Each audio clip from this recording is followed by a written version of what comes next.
అందరికీ నమస్కారం. నా పేరు సిర్పంగి స్వామి, సిపిఎం పార్టీ మండల కార్యదర్శి. ఈ నెల 29, 30, 31 తేదీల్లో భువనగిరి జిల్లా హెడ్ క్వార్టర్ నుండి హైదరాబాదులోని ఇందిరా పార్క్ వరకు సిపిఎం పార్టీ ఆధ్వర్యంలో పాదయాత్ర నిర్వహిస్తూ ఉన్నాం. 31వ తేదీ రోజు ఇందిరా పార్క్ దగ్గర మహాధర్నా కార్యక్రమం నిర్వహిస్తూ ఉన్నాం. ముఖ్యంగా ఈ ప్రాంతానికి సాగునీరు అందించేటటువంటి బునాదిగాని కాలువ ప్రారంభమై 22 సంవత్సరాలు గడుస్తూ ఉంది. అనేక మంది ఎమ్మెల్యేలు మారిర్రు, ప్రభుత్వాలు మారినాయి, కానీ ప్రజలకు మాత్రం, రైతులకు ఒక్క పంట కూడా నీరందినటువంటి పరిస్థితి లేదు. ఈ సమస్య పరిష్కారం కోసం సిపిఎం పార్టీ ఆధ్వర్యంలో అనేక రకాల పోరాటాలు నిర్వహించిన ఫలితంగా 265 కోట్లు మంజూరయ్యాయని అని చెప్పేసి ప్రభుత్వం, ఇక్కడ ఉన్నటువంటి ఎమ్మెల్యే గారు చెప్పుకున్నారు. కానీ కనీసం నిధులు ఇప్పటి వరకు విడుదల చేసినటువంటి పరిస్థితి లేదు.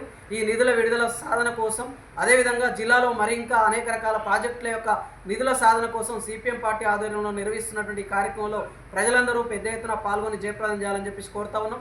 ముఖ్యంగా ఒలిగొండ మండలం ప్రాంతంలో 15 గ్రామాలకు సాగునీరు అందించేటటువంటి బునాదిగాని కాలువ సమస్య 22 సంవత్సరాలుగా పెండింగ్లో ఉంది. ఈ కాలువ సాధన కోసం ప్రజలందరూ కూడా ఐక్యంగా పోరాటాల్లోకి రావాలని చెప్పేసి కోరుతూ 31వ తేదీ రోజు జరుగుతున్నటువంటి మహాధర్నా కార్యక్రమంలో రాజకీయాల ఖచ్చితంగా ప్రజలందరూ పాల్గొని విజయవంతం చేయాలని చెప్పేసి అందరినీ కూడా విజ్ఞప్తి చేస్తా ఉన్నాం.